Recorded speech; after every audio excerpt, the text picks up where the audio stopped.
Hi guys, I'm Aishwarya. Welcome to my YouTube channel Psych Studies. Since finding tuition for psychology can be a bit tricky as well as expensive, here I am to help you with your 11th and 12th NCERT psychology lessons. So before we start, please don't forget to like, share and subscribe to my YouTube channel Psych Studies to get regular updates of the lessons. So without any further ado, let's get started. We will start with chapter 1. Class 11th, what is psychology? So the basic misconception that people have about psychology is that it is we can read people's mind through it, but rather psychology is a very scientific subject which requires a lot of research as well as experimentation, after which a person can predict what could be going through a person's mind but not exactly read it. So psychology is derived from two Greek words, psyche meaning soul and logos meaning study of subject.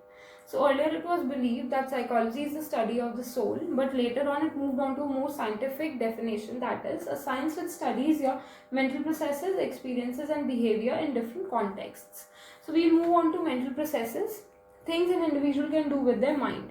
वो चीज़ें जो एक इंसान अपने mind की help से कर सकता है. For example, solving mathematical problems, learning, knowing, perceiving, remembering, all of those comes under mental processes. Second is mind emerges and evolves. So our mind keeps on emerging and evolving as a result of our interactions and experiences in this world. The more we interact, the more experiences we gain, the more our mind evolves. Now, does not have a physical location.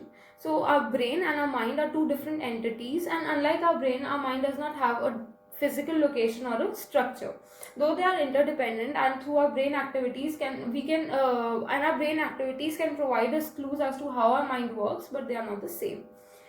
Now, experiences, subjective in nature. Experiences can only be felt by the experiencer. They cannot be observed by anyone else.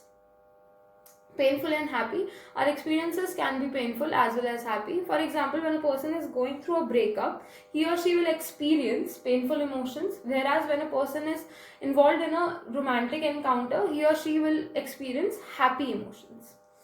Now, esoteric experience, the experience of next level consciousness, the experience of nirvana.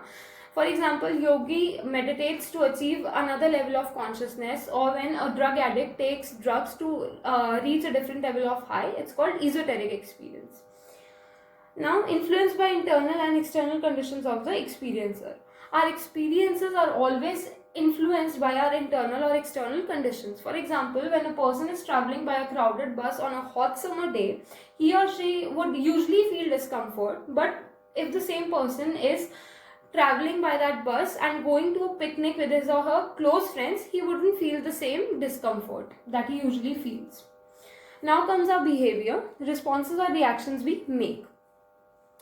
Behaviors are our responses or reactions that we make to a particular situation or an event.